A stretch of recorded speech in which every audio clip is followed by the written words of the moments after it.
What's up, everybody? It's your humble rabbi. I just wanted to bring a quick word to you. No, this is not a prophetic word, but this is a teaching moment.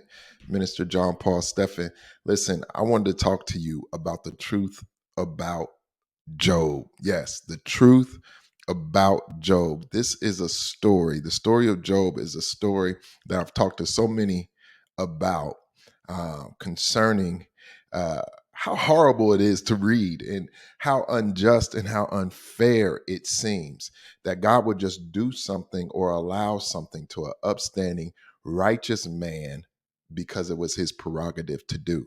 Now, I'm all about personally.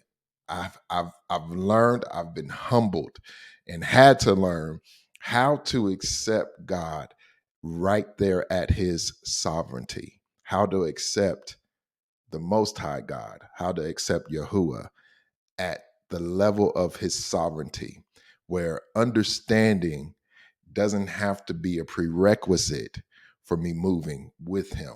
I love him in his sovereignty. His sovereignty is an expression of his prerogative. He does what he sees fit to do. And I have submitted and I am accepted to that. But I love moments like this where we can explore the word of God. And, for me, just a testimony, I, the more I fall in love with the Lord, the more I love just getting into this word and getting understanding in it. And the Lord's really been working with me, and we've been having a great time in his word where I feel like he's just been giving me a sense of understanding. Now, this might not be the first time you heard these things, but I do want to express to you that Job is one of the most beautiful stories of redemption and one of the greatest opportunities that we have to be able to understand the redemptive work of the Lord. It is beautiful. I used to read through this excruciatingly. I used to read this entering into the debates of Job and his friends. I used to read this sometimes angry, like, God, I still don't get it. Why did we got to go would you do this? Why would you let the enemy just come up to your courts and say, let me have that one? Matter of fact, he didn't even ask for him. You promoted him. You promoted the discussion and the opportunity to break him down. Can I just talk to us today? This is such an interesting story of redemption. And I'm going to tell you how God used this opportunity. He was never in league with the enemy. It was never just a loose conversation. It was never a loose conversation for the enemy to get God, and God, in some kind of prideful manner, decided to put a wager on the life of a man.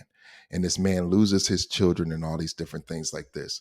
And so I want you to understand something that's going to be coming up a lot in these next few years, especially, is the work of bloodline curses, bloodline, generational curses, bloodline work and roots that are in families and in different dispositions.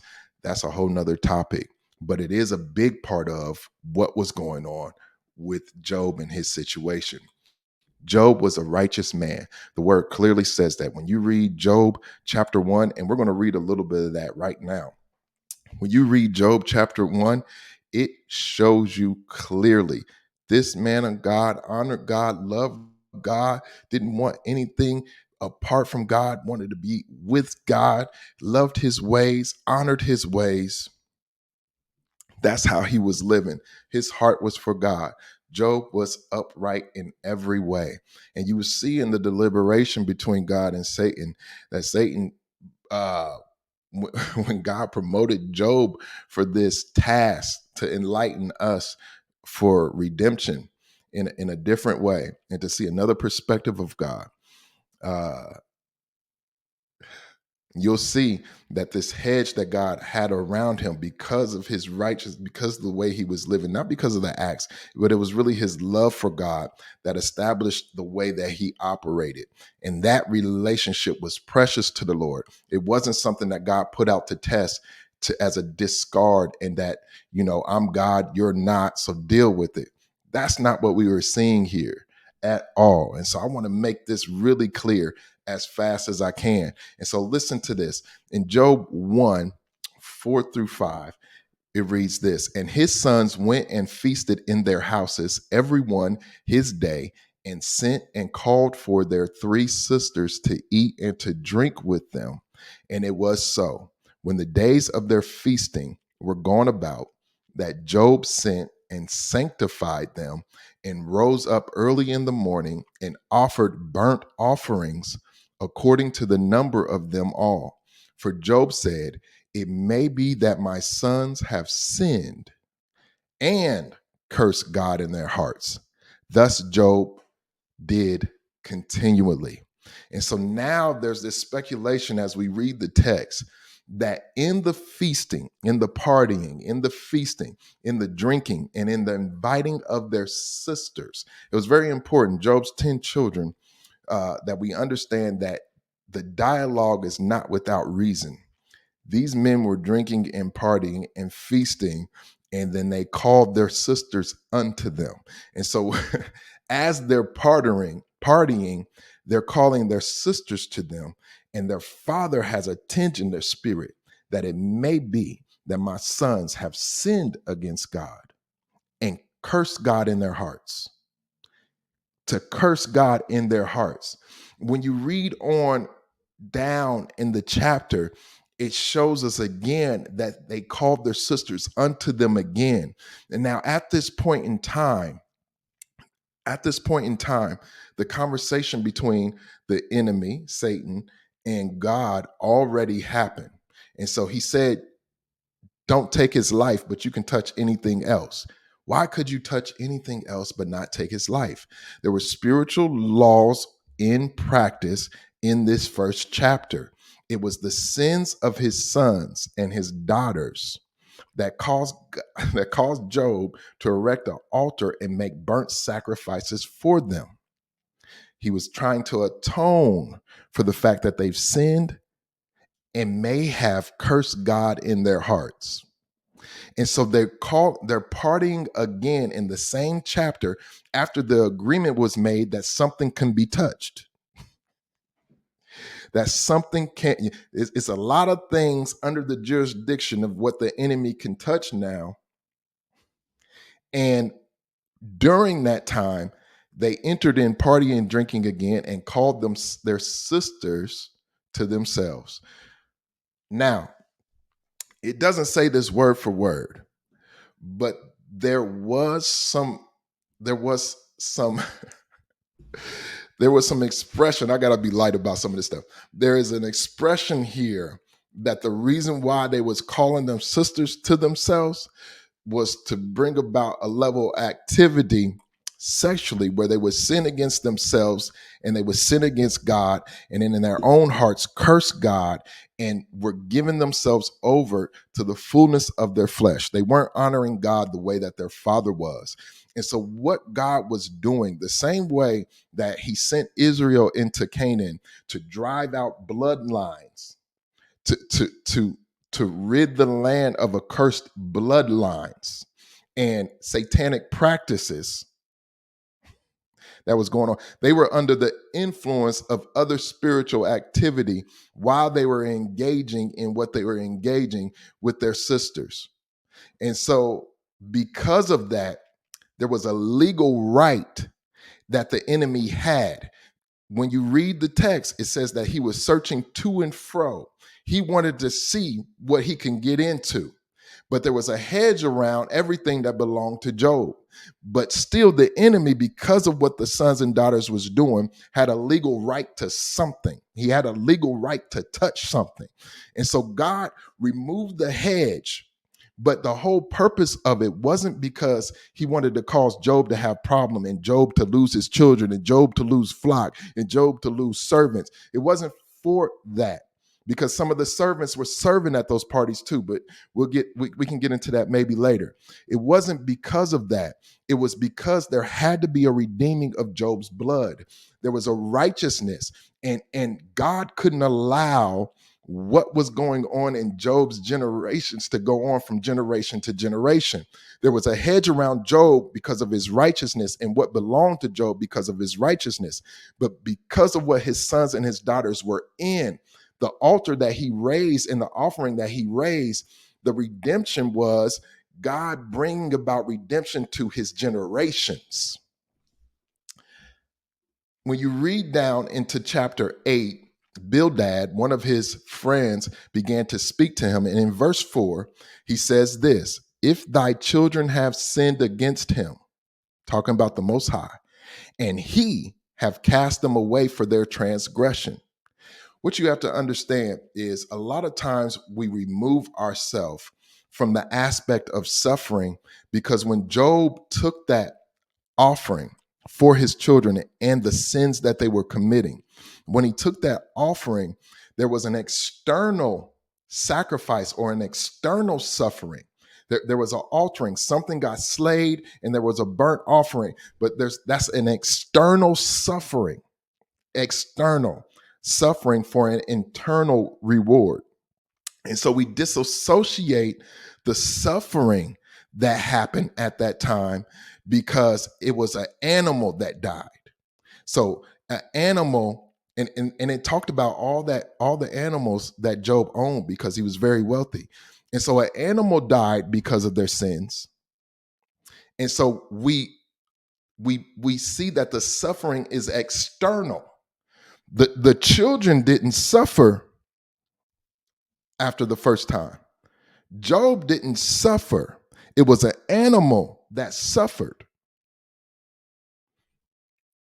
for an internal reward, for a hedge, for a hedge to continue to be established and protected. So an internal reward and a spiritual safeguard.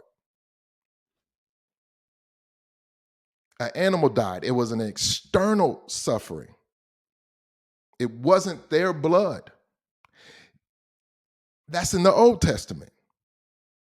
In the New Testament, we've become many things in accepting Christ.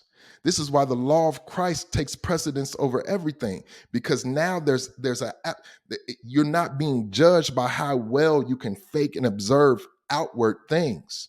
There's an inspection of your heart, man and woman of God, and we've become many things in our accepting of Christ. In our time of accepting him, we've become many things. As a temple, we are a part of every sacrifice, every spiritual act, every bit of spiritual activity and offering that is commended and consecrated to God. We are the temple. Every part of our being should be consecrated to him.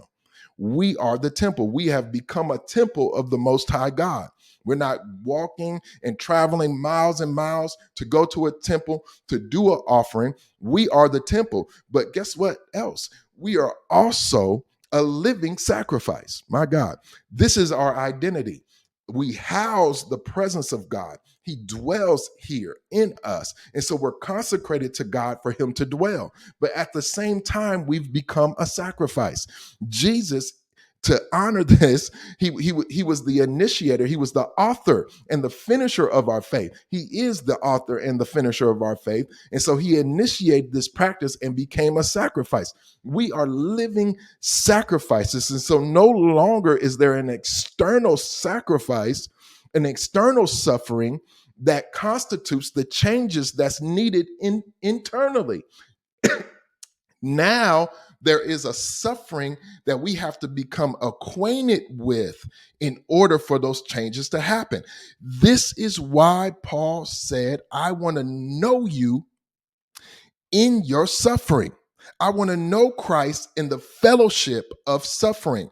I have to fellowship with the suffering that you did for me. And so now suffering, now trial, now all these things bring about a level of patience, and patience brings us into a level of perfection and freedom from what had us bound. And so now we are becoming more acquainted with suffering in the New Testament. During Job's time, it had to be this external work. And so what we lose sight of, and this is how it ties together, and we're going to close this video that I wanted to be short.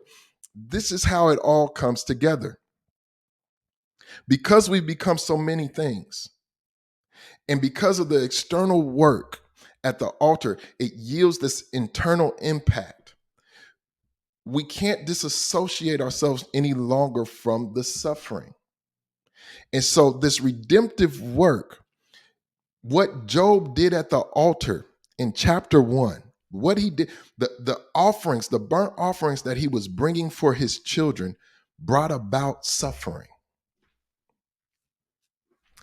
We have to change our perspective of suffering, because a lot of the things that you've been going to is because of what you laid on the altar. You thought everything was going to be great because you laid it down, you laid it on the altar. But actually, that act of putting it at the altar brought about a fruition of suffering that changed and conformed you to who he is. You became more like him because of what you went through. You became more effective because of what you went through. You became more powerful, and you've come to recognize resurrection power because of the death that you experienced. And so, this is a story of God redeeming the bloodline of Job to make sure that what was corrupted would not come into the future that is incorruptible in him. And this is a reason to praise God, because of this beautiful redemption story. Listen, I hope this perspective blessed you. I know that many of you have suffered, have been through a lot, but this is why Paul wanted to, his heart was inclined to know him. And then he says, yea, doubtless I have suffered the loss of all things. But he said, I count it as dung for the excellency of the knowledge of Christ. And so what he went through and what he suffered and what he endured brought him into the excellency of the knowledge of Christ. That's unity. That's oneness. And that's what God was bringing us into.